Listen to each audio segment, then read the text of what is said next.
నమస్తే దీక్షిత్ గారు. నమస్తే అండి. బాగున్నారా? బాగున్నాను సార్. ఏంటి అసలుకి నేను వచ్చేసి జ్యోతిష శాస్త్రం గురించి విన్నాను. చాలామంది ఇంటర్వ్యూ చేశాను. హస్త సాముద్రికము చూసాము. సినిమా కూడా చూసాం మనం. ప్రభాస్ గారు సినిమా కూడా చూసాం మనం. ఇక వచ్చేసి సంఖ్యాశాస్త్రము, వీటితో పాటు ఇక ముఖ వర్చస్సు చూసి, ముఖాన్ని చూసి జాతకం చెప్పేవారు. లేదంటే అవన్నీ కూడా ఒక సాధన, ఒక క్రియ, విద్య చదువుకుంటారు. పీజీలు చేస్తారు దాని మీద, పిహెచ్డీలు చేస్తారు దాని మీద.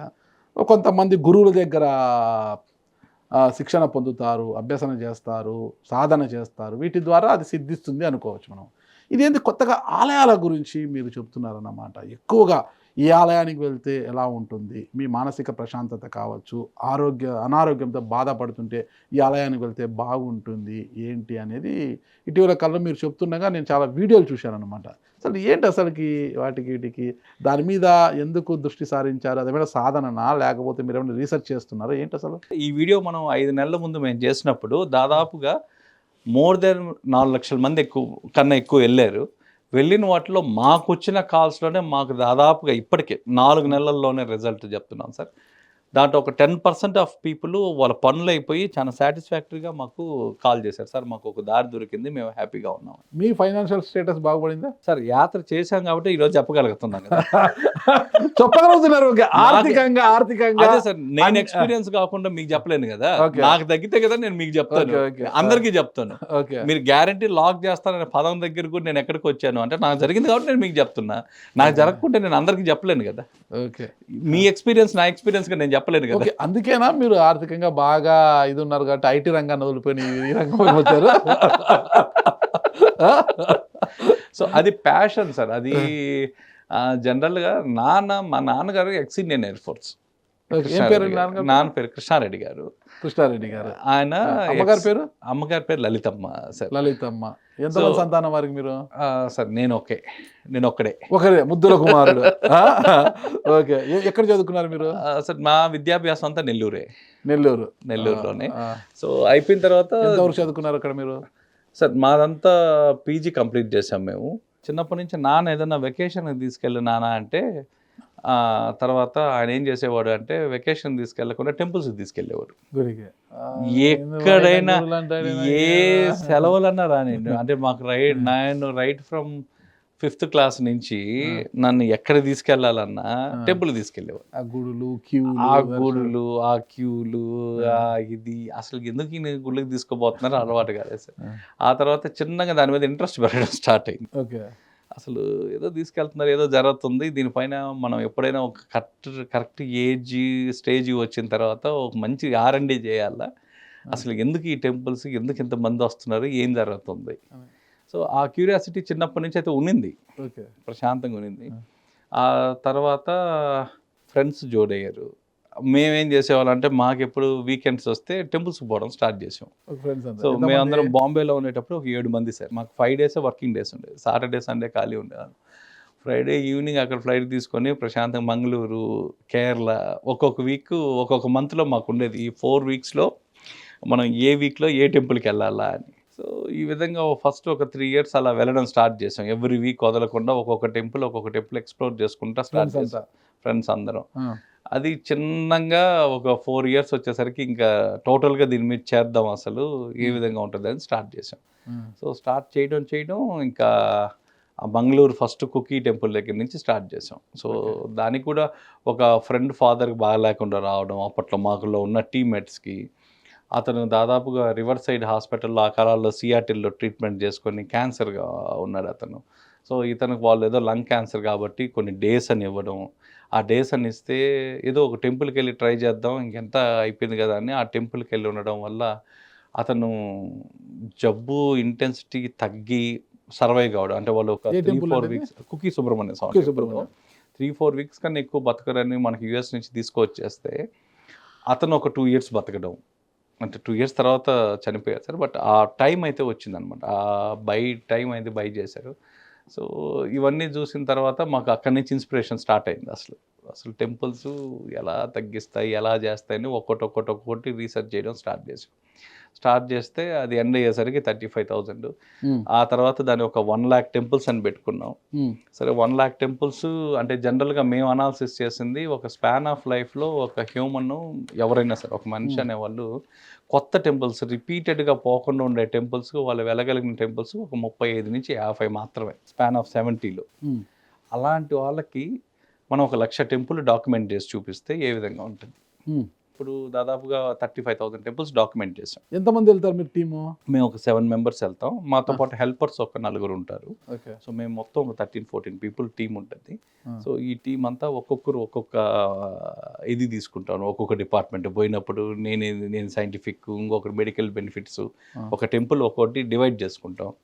డివైడ్ చేసుకొని అన్ని కూడా మేము ఇన్ రైటింగ్ రాసుకుంటాం. ఒక్కొక్క టెంపుల్ దేనికి అలా చేస్తారు మీకు అక్కడికి వెళ్ళినప్పుడు మొత్తం కూడా అవన్నీ మీరు క్యాంప్స్ మాకేం క్యాంప్స్ స్కీమ్స్ అన్నీ మేము బయట ఉంటాయి సార్. మా ఇన్స్ట్రుమెంట్స్ మేము చేసేవన్నీ కూడా బయట ఉంటాయి. మేము జస్ట్ హ్యాండ్ రిటర్న్ పోయి గుళ్ళో కూర్చొని ఒక్కొక్క టెంపుల్ హిస్టరీ తీసుకోవడం, టెంపుల్ వాళ్ళ అర్చకులతో వాళ్ళందరితో వాళ్ళ యాన్సిస్టర్స్తో వాళ్ళందరితో ఒక్కొక్కరితో మాట్లాడడం, ఆ టెంపుల్ సీక్రెట్స్ ఏముంటాయో అవి తీయడం, ఆ ఎనర్జీ పాయింట్స్ ఏముంటాయో అవి చూడడం, ఇవన్నీ కూడా మాన్యువల్గా రాసుకోవడం అనమాట. అంటే ఎందుకు మీరు ఆంధ్రాలో ఉన్న ఆలయాలను మినహాయిస్తే ఎక్కువ తమిళనాడు, కర్ణాటక, కేరళ రాష్ట్రాల్లోని ఆలయాలను ఎక్కువ సందర్శించడానికి వాటి యొక్క విశిష్టతకు తెలుసుకోవడానికి ఎక్కువ కృషి చేస్తున్నారు? సార్ ఎక్కువ హీలింగ్ టెంపుల్స్ మాకు ఉండే వాటిల్లో పర్యాటక క్షేత్రాలు, పరిహారిక క్షేత్రాలు రెండు రకాలు. పర్యాటక క్షేత్రాలు సెంటర్స్ చాలా బ్యూటిఫుల్ గా ఉంటాయి. అసలు మనం ఫొటోస్ తీసుకొని సీనిక్ గా ఉంటాయి అన్ని. తిరుమల పర్యాటకనా పరిహారిక క్షేత్రం. సో పరిహారిక క్షేత్రం అంటే మీరు అక్కడికి వెళ్తే ఒక కోరిక తీరడం, మనకి ఏదన్నా వ్యాధి ఉంటే ఆ వ్యాధి తీరడం, మనకి ఏమన్నా దోషాలు ఉంటే ఆ దోషాల కోసం చెప్పే టెంపుల్స్, ఇవన్నీ కూడా పరిహారిక క్షేత్రాలు. మాకున్న దీని ప్రకారం అప్రాక్సిమేట్గా కర్ణాటకకు వచ్చేసరికి 4 లక్షల టెంపుల్స్ ఉన్నాయి. మీకు అదే తమిళనాడుకు వచ్చేసరికి 7 లక్షల పైన ఉన్నాయి. 7,46,000 ప్లస్ నిలవే తమిళనాడు. సో అక్కడ 7 లక్షలు. కేరళకు వచ్చేసరికి 2,67,000 టెంపుల్స్ ఉన్నాయి. So listed and not listed. వేరే మన తెలంగాణకు వచ్చేసరికి అప్రాక్సిమేట్గా 1,27,000 టెంపుల్స్ ఉన్నాయి.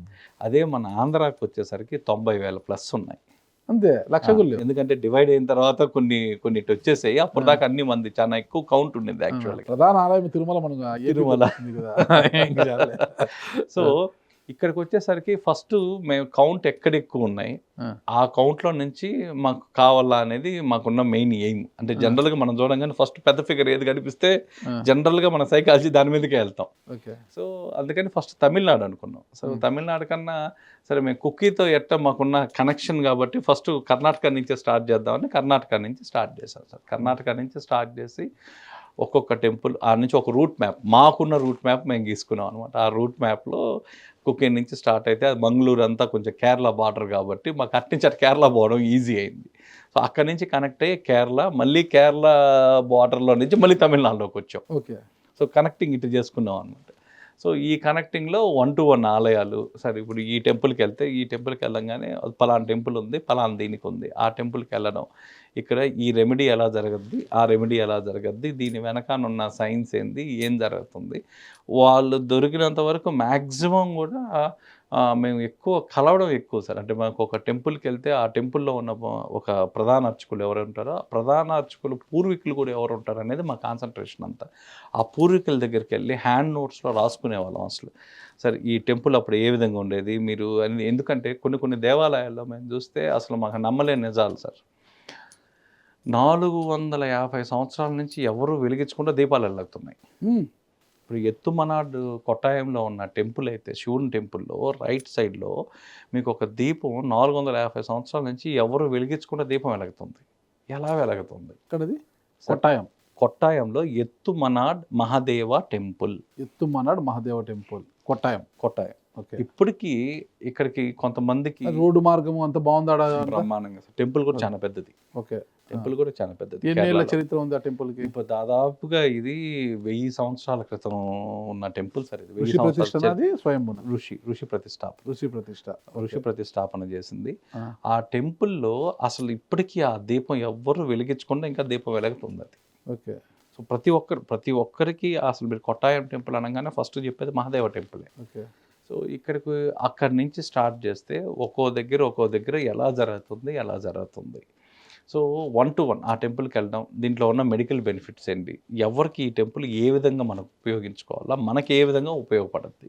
సో ఇవన్నీ రాసుకునేవాళ్ళం సార్, హ్యాండ్ రిటర్న్లో రాసుకునేవాళ్ళం. మాకు దొరికిన కొన్ని రెఫరెన్స్ బుక్స్ తీసుకునేవాళ్ళం, రెఫరెన్స్లో వెతికేవాళ్ళం. సో 2 మ్యాచ్ చేసుకొని ఒక టెంపుల్ హిస్టరీ లాగా ఒక కలెక్ట్ చేసి పక్కన పెట్టుకునేవాళ్ళం అనమాట. సో ఇది పక్కన పెట్టుకొని ఇట్లా మాకు ఇప్పుడు దాకా 35,000 అయ్యాయి సార్. ఇంకా మాకు 1 lakh టెంపుల్స్ చేయడం అనేది ఫస్ట్ మా మిషన్. మేము అభ్యుదయ పెట్టడానికి మాకున్న విజన్ అండ్ మిషన్ ఏంటంటే 3 అనమాట సార్. ఫస్ట్ది వచ్చి ఐడెంటిఫికేషన్ ఆఫ్ టెంపుల్స్ని ఐడెంటిఫై చేయడం. రెండో దగ్గరికి వచ్చేసరికి గ్లోరిఫికేషన్ ఆఫ్ టెంపుల్స్. మూడో దగ్గరికి వచ్చేసరికి ప్రొటెక్షన్ ఆఫ్ టెంపుల్స్. అభ్యుదయ మీనింగ్ ఏంటి అసలుకి? సార్ అభ్యుదయ అంటే నిరంతరం డెవలప్ అవుతూ ఉండేదే అభ్యుదయం. ఓకే. సో మనం కొత్తగా డెవలప్ చేసేది ఏం లేదు ఇక్కడ.